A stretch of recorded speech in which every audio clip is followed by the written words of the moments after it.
யார் யாரோ வாழ்வீரே சிலுவையை கண்டீரோ, சிலுவைக்காய் பணி செய்ய வாரீரோ.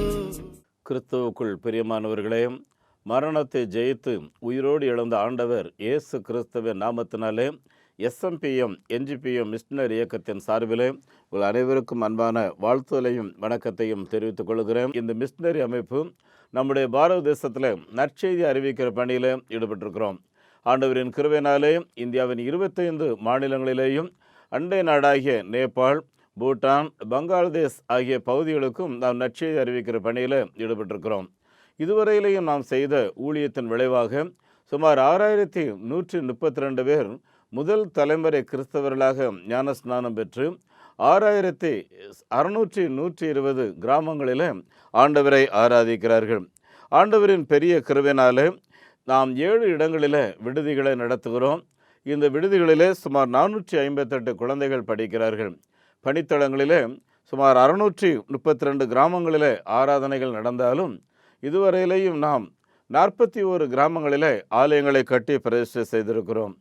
அருமையானவர்களே, கடந்த ஏப்ரல் மாதத்தில் 22ஆம் தேதி தொடங்கி பஞ்சாப் மாநிலத்தில் 3 ஆலயத்தை பிரதிஷ்டை செய்தோம்.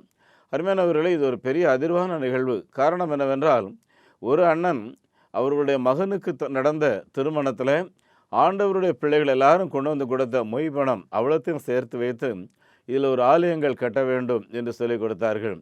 இன்னொரு அண்ணன் முதிதான வயதில் அவர்கள் சிறுக சிறுக ஒரு சேமி பெட்டியில் சேர்த்து வைத்து ஒரு ஆலயம் கட்டுவதற்கு என்று சொல்லி கொண்டு வந்து தந்தார்கள். என் அன்புக்குரியவர்களே, வாழ்க்கையில் ஆலயம் கட்டுவது என்பது ஒரு பெரிய அர்ப்பணிப்பு.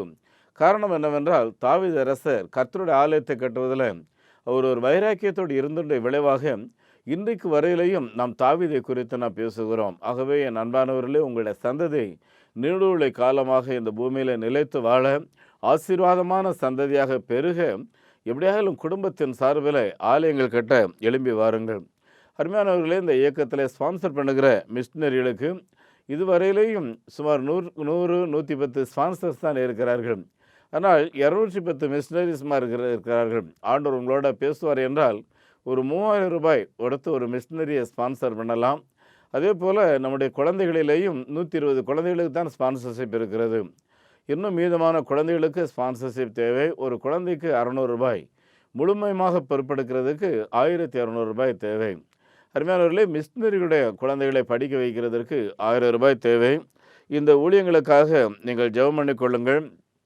அதோடு கூட இந்த நம்பிக்கை தொலைக்காட்சியில் நடைபெறுகிற நிகழ்வுகள் ஒவ்வொரு ஞாயிற்றுக்கிழமை காலை 6 மணிக்கு, அதே போல் வியாழக்கிழமையில் இரவு 8:30 மணிக்கு, சனிக்கிழமையில் 7:45 மணிக்கு என்று இந்த நிகழ்வுகள் நடைபெற்று கொண்டிருக்கிறது.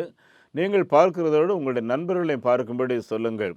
ஆண்டவர் உங்களோட ஏவுவாரை என்றால் இந்த தொலைக்காட்சி நிகழ்வுகளை நீங்கள் ஸ்பான்சர் பண்ணலாம். ஒரு நிகழ்வுக்கு நாங்கள் 5000 ரூபீஸ் 5000 ரூபாய் வாங்குகிறோம்.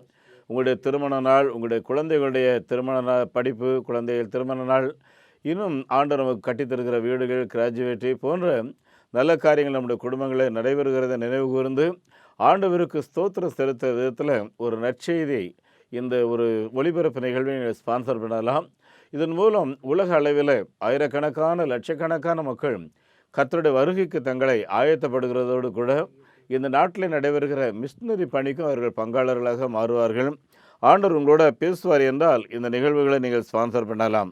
அருமையானவர்களே, நீங்கள் கொடுக்கிற காணிக்கைகளுக்கு ATG எக்ஸப்ஷன், நெகேமியா நியூ ஜெனரேஷன் பார்ட்டேக்கர் மூவ்மெண்ட் அந்த அமைப்பில் இருக்கிறது. ஆகவே ஆண்டவர் உங்களுக்கு உதவிகள் செய்வார் என்றால் நீங்கள் ATG எக்ஸப்ஷன் இதன் மூலம் பெற்றுக்கொள்ளலாம். அருமையானவர்களே, SMBM இயக்கத்தோடு சேர்ந்து நற்செய்தி அறிவிக்கிறதற்கு சுமார் 322 அப்ளிகேஷனுடைய கையில் காத்திருக்கிறது. அது மாத்திரம் இல்லை, 85 கிராமங்களில் ஆலயங்கள் அஸ்திவாரம் போட்டு ஸ்பான்சர் எதிர்பார்த்து காத்திருக்கிறோம். ஒரு ஆலயத்துக்கு 7 லட்சம் ரூபாய், 5 லட்சம் ரூபாய், 3 லட்சம் ரூபாய், 2 லட்சம் ரூபாய் என்று சொல்லி உங்களுடைய வசதிக்கு ஏற்ப நீங்கள் இந்த ஆலயங்களை கட்டலாம். அதோடு கூட மிஷினரிகள் கிராமங்களை சந்தித்து நற்செய்தி அறிவிக்கிறதற்கு அவர்களுக்கு மோட்டார் சைக்கிள் தேவையாக இருக்கிறது. ஒரு மோட்டார் சைக்கிள் 90,000 ரூபாய். அதே போல் பணித்தளத்தினுடைய விசுவாசிகளை பயிற்சி வைக்கிறதற்கு கம்ப்யூட்டர், டெய்லரிங் போன்றவைகள் தேவை.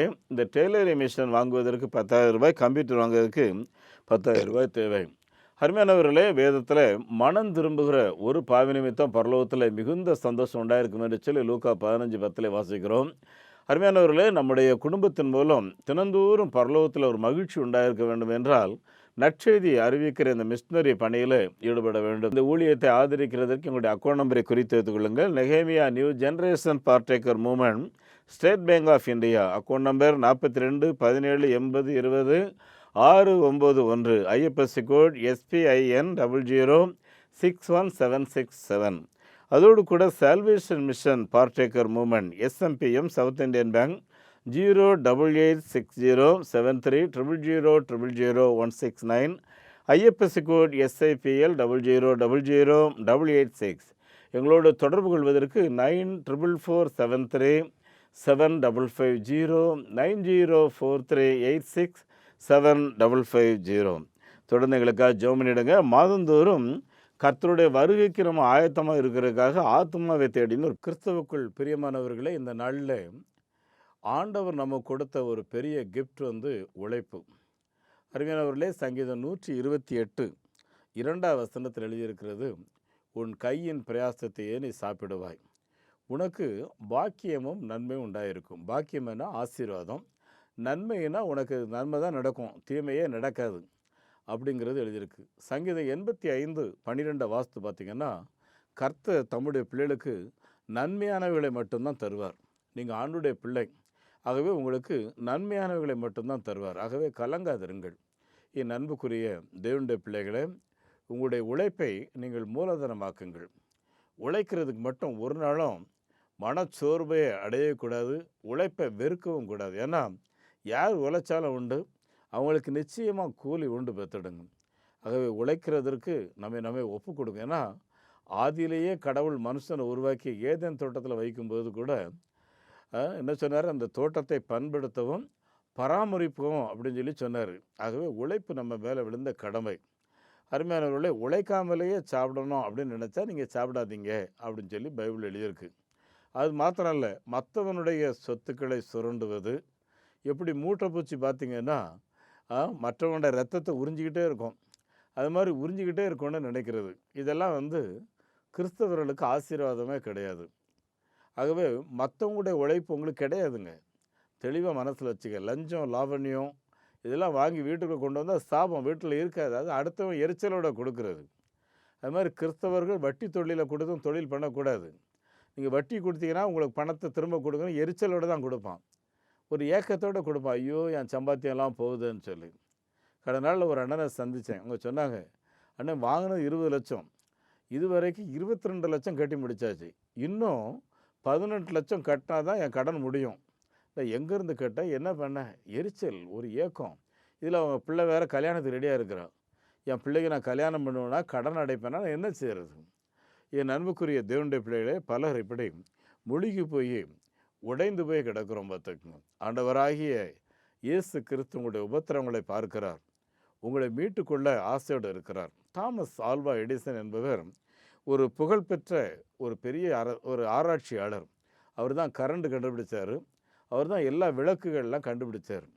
ஒரு நாள் அவருடைய ஆய்வு கூடாரத்தில் எல்லாவற்றையும் பரிசோதித்து இரவு வெகு நேரம் உழைச்சிட்டு ரெஸ்ட் எடுக்கிறக்காக ரூம் போயிருக்காரு. திடீர்னு ஆய்வு கூடம் தீப்பிச்சு எரிஞ்சிருச்சு. பார்த்துக்குங்க. அவங்க மனைவி கீழே விழுந்து கதறாங்க, ஐயோ நீங்கள் உழைப்பெல்லாம் எழுதி வச்ச ஆய்வு குறிப்புகள்லாம் வீணாக போச்சே, நான் என்ன செய்கிறேன்னு சொல்லி நம்ம இனி என்ன செய்வோம் தவிச்சிக்கிட்டு இருக்காங்க. அப்படி இருக்கிற நேரத்தில் பார்த்திங்கன்னா அன்பானவர்களே, அந்த நெருப்பு எரியும் போது அந்த நெருப்பில் அவருடைய வெளிச்சம் பின்னால் தெரியுது, நிழல் படம் போல். திரும்பி பார்த்தோடைய மனைவி பார்த்து சொன்னாராம், இந்த நெருப்பினுடைய கண்டுபிடிப்பெல்லாம் அழிச்சிருக்கலாம், ஆனால் தாமஸ் ஆல்வா எடிசன் என்பவனை அழிக்க முடியவில்லை, அவனுடைய நிழல் பின்னால் இருக்குது அப்படின்னு சொல்லி சொன்னாராம். பார்த்துக்கு.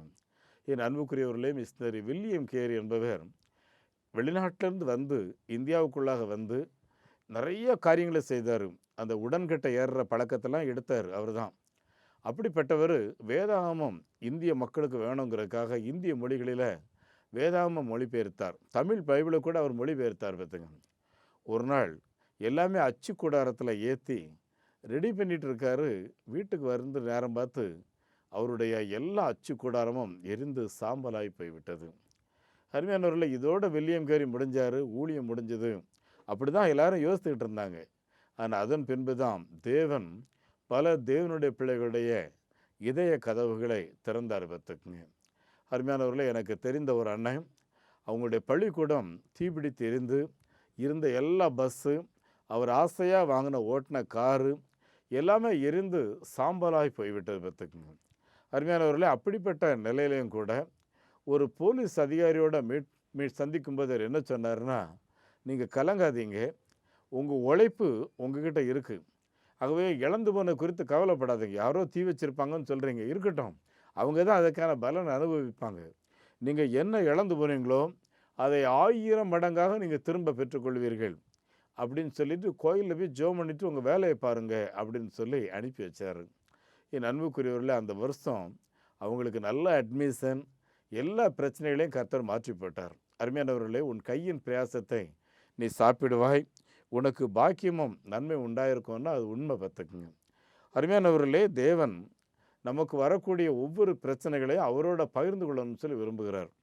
அருமையானவர்களே, நான் கிட்டத்தட்ட 38 வருஷம் ஒரே அமைப்பில் வியாபாரம் பண்ணுகிறவர்களுக்காக என்னுடைய ஊழியத்தை நான் செய்திருந்தேன். அருமையானவர்கள், அப்படி செய்யும்போது நான் அவர்களுக்கு கொடுக்குற ஒரு ஆலோசனை, உங்களுக்கு என்ன பிரச்சனைகள் இருந்தாலும் சரி, வாருங்கள், இயேசுவிடம் சொல்லுவோம் என்று சொல்லி உங்களுடைய பிரச்சனைகளை இயேசுவிடம் சொல்லுங்கள். அருமையானவர்களே, மிஷனரி ஸ்பர்ஜன் ஒரு நாள் அவர் வீட்டில் தங்கியிருக்கிறாரு. ரொம்ப எலி அந்த வீட்டுக்குள்ளே தொல்லை கொடுக்க பார்த்துடுங்க. என்னென்னமோ மருந்தெல்லாம் வச்சு பார்க்குறாரு. கடைசியாக ஒரு நாள் அவருடைய மனைவியும் சேர்ந்து எடுத்த தீர்மானம், நாம் இயேசுவிடம் சொல்லுவோம்.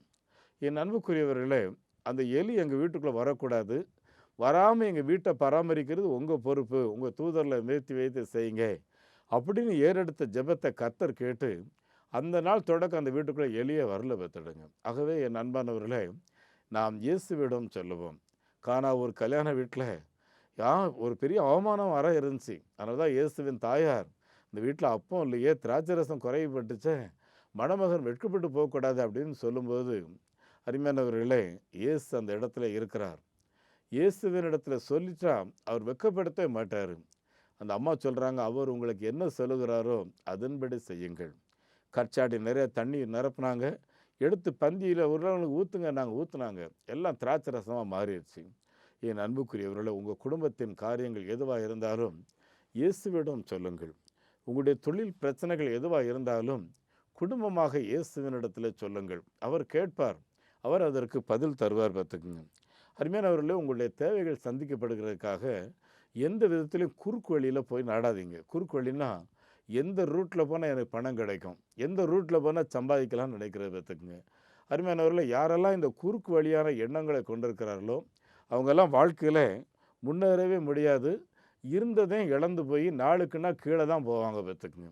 அதுவே குறுக்கு வழியை நாடாதருங்கள். ஏனென்றால் நாம் கிறிஸ்தவர்கள், நமக்கு ஆசீர்வாதம் வானத்தையும் பூமியும் படைத்த கர்த்தரிடந்து எனக்கு ஒத்தாசை வரி தான் தாவீதுடைய எதிர்பார்ப்பாக இருந்துச்சு. வேறு எங்கேருந்து எனக்கு ஒத்தாசை வராது, எனக்கு பதில் வராது, எனக்கு தெரியும். அப்படிங்கிற ஒரு நம்பிக்கை தான் நமக்கு வேணுமே தவிர, மாறா எனக்கு அங்கே போனால் வந்துடுமா இங்கே போனால் வந்துடுமான்னு சொல்லி யோசித்தீங்கன்னா மேலும் மேலும் பிரச்சனைகள் அதிகரிக்கும். என் அன்புக்குரிய தேவனுடைய பிள்ளையே, நீங்கள் கிறிஸ்தவர்களாக இருந்தீர்கள் என்றால் குறுக்கு வழியே ஒரு நாள் நாடாதருங்கள். ஒருவேளை அது ஒரு பண தேவையாக இருக்கலாம், அந்த பண தேவையை அவசரப்பட்டு கடன் வாங்காதிருங்கள். அருமையானவர்களே, ஒன்றை கவனிங்க, கடன் வாங்குறதுக்கு முன்னாடி நம்ம யோசிக்க வேண்டிய காரியம், எங்கே வாங்குகிறோம், கந்து வெட்டிக்காரன்ட்ட வாங்குகிறோமா இல்லைன்னா முறையான வங்கியில் வாங்குகிறோமான்னு சொல்லி யோசித்து பாருங்கள். அருமையானவர்களே, நீங்கள் வங்கியில் வாங்கினீங்கன்னா உங்களுக்கு அதை திரும்ப கட்டுறதுக்கான சக்தி இருக்கிற பொறுத்து தான் கடன் கொடுப்பாங்க. ஆனால் அந்த கந்து வெட்டிக்காரங்க உங்களை காலி பண்ணணுங்கிறதுக்காகவே நீங்கள் எவ்வளோ கேட்டாலும் கொடுத்துருவாங்க பார்த்துக்குங்க. அதுவே ரொம்ப கவனமாக இருங்க. அருமையானவர்களே, எங்கே வாங்குறீங்க, அப்புறம் எதுக்கு அந்த பணத்தை பயன்படுத்த போகிறீங்கன்னு சொல்லி யோசிங்க. ஏன்னா நிறைய பேர் கடனை வாங்கி இல்லைன்னா கந்து வெட்டுக்கு வாங்கி நகை வாங்குறாங்க பார்த்துக்குங்க. நிறைய பேர் கந்து வெட்டுக்கு வாங்கி ஊருக்கு போகிறாங்க பார்த்துக்குங்க. கந்து வெட்டுக்கு வாங்கி அம்மாவுக்கு அடக்க ஆராதனை நடத்துறதுக்கு ஊருக்கு போகிறாங்க. யோசித்து பாருங்கள். அருமையானவர்களே, நாம் ஆராதிக்கிற தேவன் உண்மை உள்ளவர். ஆகவே நம்ம கடன் வாங்குகிறோன்னா அந்த கடனை எதுக்கு பயன்படுத்த போகிறோங்கிறது ரொம்ப முக்கியம்.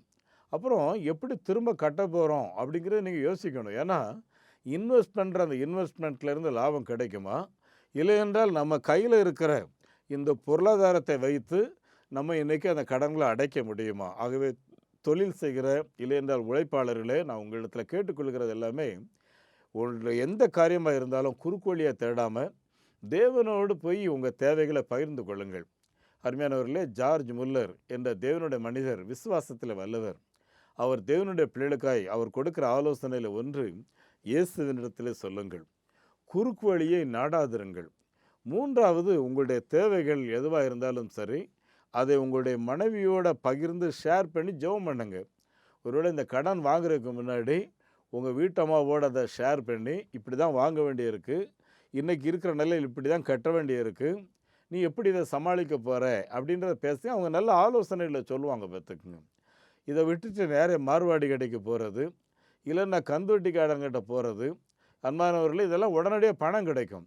ஆனால் உங்களை அங்கேயே சிக்க வச்சிரும், அந்த இடத்த விட்டு வெளியே வர முடியாது. ஆகவே அன்பானவர்களே, கடன் வாங்குறதுக்கு முன்னாடி எங்கே வாங்குகிறோம், எதுக்கு பயன்படுத்த போகிறோம், எப்படி திரும்ப கட்ட போகிறோம் அப்படிங்கிறத ரொம்ப யோசிங்க. அருமையானவர்களே, நம்முடைய வாழ்க்கையிலே தேவன் நம்ம தந்த ஒரு பெரிய பங்கு உழைப்பு. பெற்றுக்குங்க. ஆண்டவர் சொன்னார், உன் கையின் பிரயாசத்தை சாப்பிடுவாய், நிச்சயமாக என் கையின் பிரயாசத்தை கர்த்தர் ஆசீர்வதிப்பார் அப்படிங்கிற ஒரு விசுவாசத்தோடு நம்ம ரிஸ்க் எடுக்கணும். பார்த்துங்க, ரிஸ்க் எடுக்கிறதுக்கு நம்ம யாரும் தயங்கவே கூடாது. நம்ம ஒரு பிஸ்னஸ் மேனாக இருந்தால் தைரியமாக ரிஸ்க் எடுக்கணும். என் அன்புக்குரிய தேவனுடைய பிள்ளைகளை, அதுக்காக கண்ணை மூடிட்டு வட்டிக்கு வாங்குங்க அப்படின்னு நான் சொல்லலை. நன்றாக ஜெபியுங்கள், தேவனோட ஆலோசனை செய்யுங்கள். அதன் பின்பு ஒரு காரியத்தை செய்கிறதுக்கு ரிஸ்க் எடுக்க நீங்கள் தயங்கக்கூடாது. நாங்கள் மிஷினரி ஊழியத்தில் இருக்கோம். அருமையானவரில் நாங்கள் ரிஸ்க் எடுக்கிறதுலையே ரொம்ப கருத்தாக இருப்போம். ஏன்னா எங்கே ஆவியானவர் கிரியை செய்கிறாரோ அங்கே தான் விளைவு இருக்கும். அதனால தான் போராட்டம் இருக்குங்கிறத விட்டு போக மாட்டோம். பவுல் ஊழியம் செய்யும்போது அவரை லிஸ்திரா, இக்கோனியா போன்ற பகுதிகளில் அப்போஸ்தலர் 15 அதிகாரத்தை வாசித்து பாருங்கள், அடித்து போட்டாங்க. அவர் செத்து போயிட்டாருன்னு சொல்லி போயிட்டாங்க. ஆனால் மறுநாள் பவுல் காலூன்றி நின்று அதே லிஸ்திராவில், இக்கோனியாவில் போய் தேவனுடைய வசனத்தை சொன்னதன் விளைவு அநேகர் கீழ்ப்படிந்தார்கள், பேப்டிசம் எடுத்தார்கள். பார்த்துக்குங்க. அருமையானவர்களே, இப்படி மிஷினரி ஊழியத்தில் நாங்கள் ரிஸ்க் எடுக்கிறதுனால தான் மிஷினரி ஊழியங்களை செய்ய முடியுது. பார்த்துடுங்க. அதுக்காக சண்டை போட்டுலாம் இருக்கிறது இல்லை. தேவன் எங்கே கிரியை செய்கிறார் என்று சொல்லி நாங்கள் பார்க்குறோம். தேவை நிறைந்த மனிதர்கள் இருக்கிறார்கள். அன்புக்குரியவர்கள், ஆகவே பிஸ்னஸ்லையும் சரியான ரிஸ்க் எடுங்க, ஆண்டவர் உங்களை நிச்சயமாக ஆசீர்வதிப்பார். அருமையானவர்களே, எனக்கு தெரிந்த ஒரு அண்ணன், அவங்க சின்ன வயசில் இருக்கும்போது ரொம்ப கஷ்டம் அவங்க வீட்டில். அதனால் வேலைக்கு போயிருந்தாங்க. அவங்க வீட்டில் அவரை சொல்லி அனுப்புனதால், நீ உண்மையாயிரு, கடவுளுக்கு பயந்துருன்னு சொல்லி. அன்றைக்கி ஞாயிற்றுக்கிழமை எல்லாவற்றையும் சுத்தம் பண்ணிவிட்டு அதுக்கப்புறம் தான் எல்லோரும் சாப்பிடணும். அன்றைக்கி எல்லாவற்றையும் சுத்தம் பண்ணுறாரு. அவர் சாப்பிட போகிற நேரம் பார்த்து அங்கே ஒன்றுமே கிடையாது. இது தொடர்ச்சியாக ஒவ்வொரு வாரமும் நடக்குது. ஒரு நாள் முதலாளிகிட்ட போய் சொல்கிறாரு, அண்ணாச்சி, நான் எல்லாம் சுத்தம் பண்ணி ரெடி பண்ணிவிட்டு அங்கே போய் பார்ப்பேன், ஒன்றுமே இருக்காது. சில நேரங்களில் வெறும் சோறு தான் இருக்குது. அன்றைக்கி பார்த்து இறைச்சி கறி, எல்லோரும் சாப்பிட்டு போயிடுவாங்க. இது ரொம்ப நாள் போராட்டம், எனக்கு ஒரு வழி சொல்லுங்கன்னு சொல்லி. அப்போ அந்த அண்ணா சொன்னாராம், நீ கவலைப்படாத, அவங்க எல்லாரும் இப்படி சாப்பிட்டு காலமெல்லாம் சோம்பேறியாக தான் சுற்றிக்கிட்டு இருப்பாங்க. ஆனால் நீ ஒரு நாள் நான் உட்கார்ந்துருக்கிற சேரில் நீ உட்காருவ தம்பின்னு சொல்லி அவரை என்கரேஜ் பண்ணாராம். பார்த்துக்குங்க. அந்த அண்ணன் இன்றைக்கும் ஒரு 150 பேர் ஒரு நிறுவனத்தில் வேலை செய்யண்ட சொல்லுவாங்க. என்ன காரியத்தை அண்ணா சொன்னாங்களோ அதே அளவில் ஆண்டவனை முதலாளி ஆக்குனார். அந்த அண்ணாச்சியுடைய மகளையே என் மகனுக்கு மணப்பெண்ணாக தெரிந்தெடுக்கிறதுக்கும் ஆண்டவர் என்னை உயர்த்தினார் அப்படின்னு சொல்லி சொன்னாங்க. அருமையானவர்களுடைய உழைப்பு என்பது மிக முக்கியமானது. பார்த்துக்குங்க.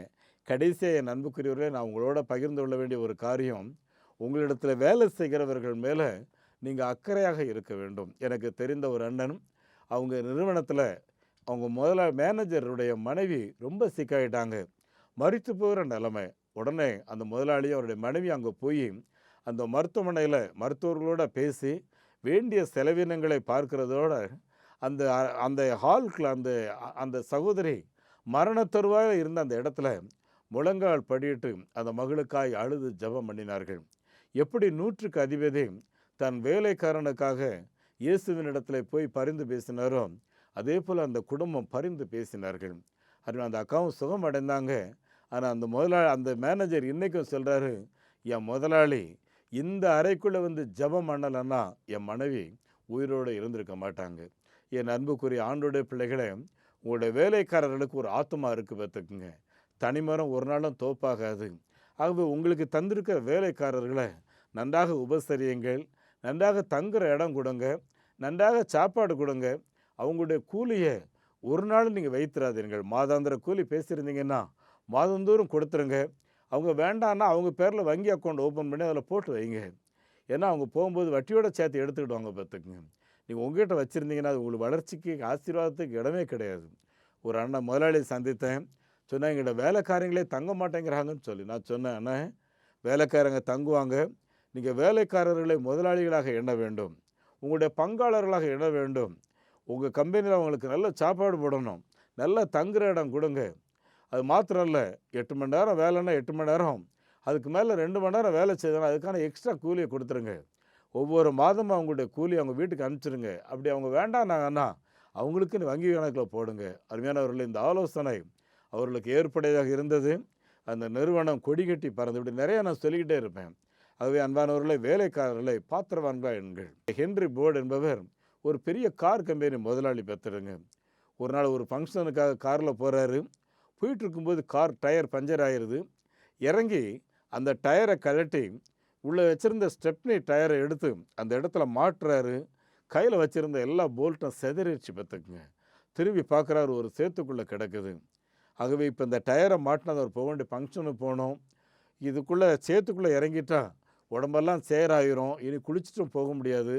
என்ன செய்கிறதுன்னு சொல்லி தவிச்சிட்டு இருக்கும்போது ஒருத்தன் வர, அவனோட தலை முடியெல்லாம் கிளறி போயிருக்கு, அழுக்காக இருக்குது. அது இல்லாமல் அவனுடைய உடையெல்லாம் கிழிஞ்சு போயிருக்கு. அப்படி ஆடி ஆடி பக்கத்தில் வந்தோடனே, தம்பி எனக்கு ஒரு உதவி செய்யணும், எல்லா போல்ட்டும் இந்த சேருக்குள்ளே விழுந்துருச்சு, நீ அதை எடுத்து கொடுத்துரு, நான் உனக்கு எவ்வளோ வேணுமோ தரேன் அப்படின்னு சொல்லி சொல்லும்போது அவன் சொல்கிறான், ஐயா நீங்கள் எவ்வளோ பெரிய ஆளுங்க, ஏன் இதற்கு போய் நீங்கள் கலங்குறீங்க? உங்களுடைய 4 டயர்லேயும் ஒவ்வொரு டயர்லேயும் பார்த்தீங்கன்னா 4 போல்ட் இருக்கும். அதில் ஒவ்வொன்றா கழட்டுங்க. கழட்டி இந்த டயரை மாட்டி 3 போல்ட் அதில் மாட்டுங்க. ஃபங்க்ஷனை முடிச்சிருங்க. அதுக்கப்புறம் எங்கேயாவது போகிற வழியில் கடை இருந்ததுன்னா எடுத்து போல்ட்டை மாட்டுங்க. இதுக்கு ஏங்க இவ்வளோ கஷ்டப்படுறீங்கன்னு சொன்ன உடனே அவருடைய மனசில் ஓங்கி வந்த எண்ணம், நான் இவனை பைத்தியக்காரன், பிச்சைக்காரன் நினச்சான். ஆனால் என்னை விட அறிவாளி இவன், முதலாளியாக இருக்க வேண்டியவன் அப்படின்னு நினச்சிக்கிட்டு அந்த நாள் தொடக்கம் தன்னுடைய நிறுவனத்தில் வேலை செய்கிறவர்களை பிஸ்னஸ் பார்ட்னர் என்கிற முறையில் அவர்களை வளர்த்ததுன்ற விளைவு பார்த்திங்கன்னா, ஹென்றி போர்டுடைய கார் உலக அளவில் பெரிய அளவில் விற்பனையாக ஆரம்பித்தது. ஆமாம், தலை நிமிர்ந்து நிற்க ஆரம்பித்தார். பத்துக்கு அருமையானவர்களே, வேலைக்காரர்களை நம்முடைய தொழில் பார்ட்னராக நம்ம வைத்திருந்தோம்னா நிச்சயமாக நம்ம ஆசீர்வாதமாக இருப்போம். அருமையானவர்கள், அவங்க வேலைக்காரங்க அப்படின்னு சொல்லி ஒரு நாளும் உதாசீனப்படுத்தாதிருங்கள். அருமையானவர்களே, ரூத் எழுதின புஸ்தகம் 2வது அதிகாரம் 4வது வசனத்தை வாஸ்து பாருங்க. அந்த வழியாக போவாஸ் நடந்து போகும்போது அந்த அறுவடை அறுக்கிறாங்க இல்லையா, அவங்களெல்லாம் பார்த்து சொல்கிறாரு, கர்த்தர் உங்களோடு இருப்பாராக. உடனே இந்த வேலைக்காரங்கெல்லாம் என்ன சொல்கிறாங்க, கர்த்தர் உம்மை ஆசீர்வதிப்பாராக. என் அன்பானவர்களே, கொஞ்சம் யோசித்து பாருங்களேன். வேலைக்காரங்களை பார்த்து போவாஸ் ஆசீர்வதிக்கிறாரு, வேலைக்காரங்கெல்லாம் போவாஸ் ஆசீர்வதிக்கிறாங்க, கர்த்தர் உம்மை ஆசீர்வதிப்பாராக. பெரிய லேண்ட்லார்ட் அவர். அருமையானவர்களே, ஏழைகளினாலே வாழ்த்துதலே அவர் பெற்றுக்கொள்கிறார். ஒருவேளை நம்முடைய வேலைக்காரர்களால் வாழ்த்துக்களை பெற்றுக்கொள்கிறோமா, ஆசீர்வாதமாக இருக்கிறோமா அப்படிங்கிறத கொஞ்சம் யோசித்து பாருங்கள். கர்த்தர் நிச்சயமாக இங்கே இந்த வார்த்தைகளை கேட்கிறவங்க எல்லாருடைய நிலைகளை மாற்றுவார். அருமையானவர்களே, ஐசக் வாட்ஸ் அவங்க அப்பா ஒரு பெரிய ஒரு ஆங்கிலிக்கன் பாஸ்டர் பார்த்துக்குங்க. ஐசக் வாட்ஸ் சில நண்பர்களோட பழகி மனித வியாபாரம், அதாவது ஆப்பிரிக்க காடுகளில் போய் அங்கே உள்ள கருப்பர்களை கப்பலில் ஏற்றிட்டு வந்து வெள்ளைக்காரர்களுக்கு விற்றுருவார். இந்த தொழிலில் அவர் கொடிகட்டி பறந்து சொந்தமாக ஷிப் வச்சுருக்காரு. அவங்க அப்பா ஒவ்வொரு நாளும் இந்த மனித வியாபாரத்துக்கு போகும்போது அவரோட ரொம்ப பேசுவார், ஜெபம் பண்ணுவார். தம்பி, இந்த பைபிளை வச்சுக்கோ, உனக்கு இது ஆறுதல் கொடுக்கும், சமாதானம் கொடுக்கும்னு சொல்லி பைபிளை கொடுத்து விடுவார். ஆனால் பைபிளை தொடவே மாட்டார் பார்த்துக்குங்க. ஒரு நாள் அடிமைகளெல்லாம் ஏற்றிக்கிட்டு அவர் ஷிப்பில் வந்துட்டு இருக்கும்போது பயங்கர மன உளைச்சல் அவருக்கு. ஆனால் அந்த அடிமைகள் எல்லாரும் விளையாடிக்கிட்டு இருக்கிறாங்க. வெளியே வந்த உடனே அதில் சில அடிமைகளை தன்னுடைய ஃபுட்ஸ் காலால் எட்டி உதச்சிட்டு கோபமாக போய் அந்த கடற்கரையை வெறிச்சோடி பார்த்துட்டு நிற்கும்போது ஆண்டவரை துதிக்கிற சத்தமும் ஆண்டவரை மகிமைப்படுத்துகிற சத்தமும் அவங்க முதலாளியாகிய ஐசக் வாட்ஸுக்காக ஜெபம் பண்ணுறதையும் பார்க்குறாரு. திரும்பி பார்க்குறாரு, அடித்து உதச்சி வந்தேன், அவங்க எனக்காக கர்த்தரை மகிமைப்படுத்துகிறார்கள், நான் சந்தோஷமாக இருக்கணும், சமாதானமாக இருக்கணும்னு சொல்லி ஜெபம் பண்ணுறாங்க, என் இருதயத்தில் இருக்கிற வேதனைகள் மாறணும்னு ஜெபம் பண்ணுறாங்களே, இவங்க எவ்வளோ நல்ல மனித உதயம் படைத்தவங்க, நான் எவ்வளோ மிருகமாக நடந்து கொண்டிருக்கிறேன் அப்படின்னு சொல்லி யோசித்து வேதனையோட அருமையானவர்களை கவனிங்க, திரும்பி வராரு.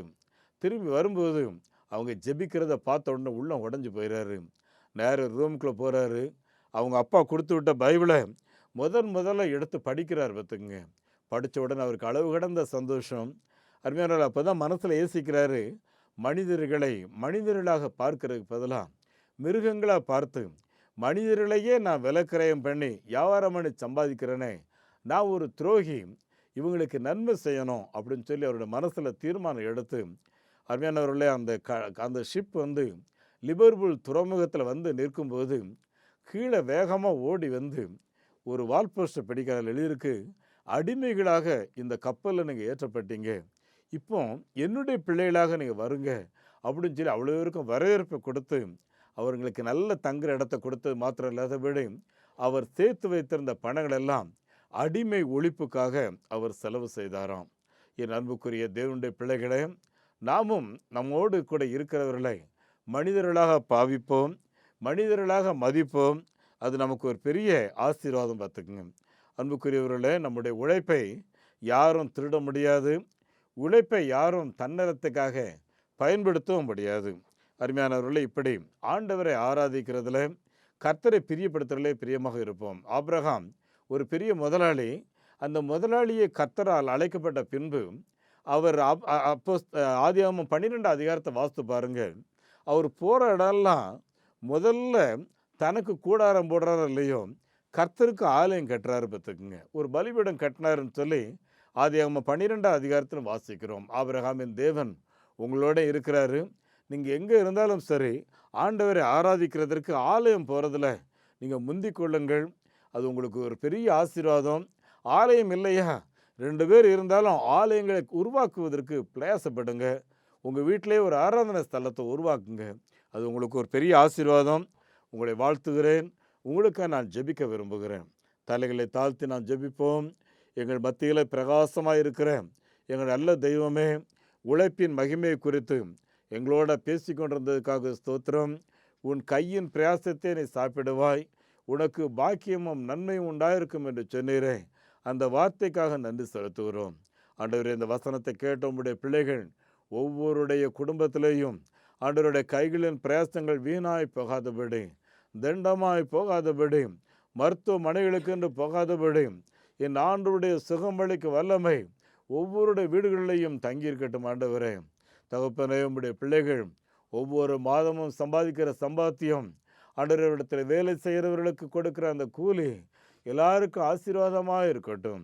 தேவையற்ற தண்ட செலவுகள், மருத்துவ செலவுகளில் உம்முடைய பிள்ளைகள் யாரும் துவண்டு போகாதபடி இயேசுவின் நாமத்தில் ஆண்டவரே நீர் காக்கும்படிக்கு நான் ஜெபிக்கிறேன். கர்த்தர் அப்படியே செய்கிறதற்காக உமக்கு ஸ்தோத்திரம்.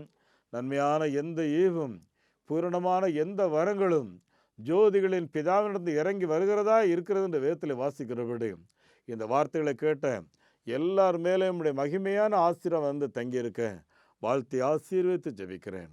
ஆண்டவரும் அருமை இரட்சகருமாகிய இயேசு கிறிஸ்துவின் நாமத்தில் இந்த ஜெபத்தை கேட்கின்றேன் பிதாவே, ஆமேன்.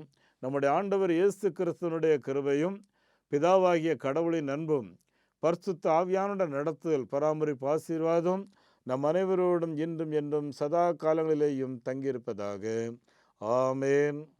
இந்த மாபெரும் நற்செய்தி பணியில் ஒரு ஆதிவாசி குழந்தைய நீங்கள் 600 ரூபாய் கொடுத்து படிக்க வைக்கலாமே, உங்களால் ஏன்ற தொகையை கொடுத்து ஒரு ஆலயங்கள் கட்டுவதற்கு தீர்மானம் எடுக்கலாமே, உங்களுடைய பங்குகள் என்ன?